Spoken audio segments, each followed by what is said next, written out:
Well before he became President Trump's head of Health and Human Services, RFK Jr. wrote a book about his distrust of vaccines called Vax. Ever read it?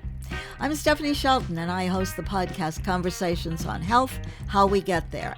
And in episode 40, former CDC Infectious Disease Response Director, Dr. Daniel Jernigan, says that book, Vax, is the playbook for everything RFK Jr. is doing now to undermine public trust in vaccines, especially those for children. The first that he's really doing right now is ramping up regulations. And so you can see that right now, if you're a manufacturer of vaccines, the work you have to do now in order to get a vaccine approved just got a lot harder.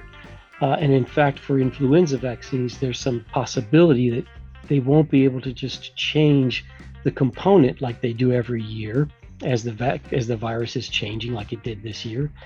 But we'll have to do new trials each time that they make a change to it. So that ramping up of regulations is going to be a real problem.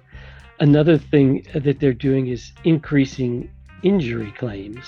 So there's a thing called the Vaccine Injury Compensation Program that, there's liability protections for manufacturers of vaccines so that we can get innovations, we can get lower cost vaccines, and we can get vaccines that are able to cover the less common diseases, and the market is not so big.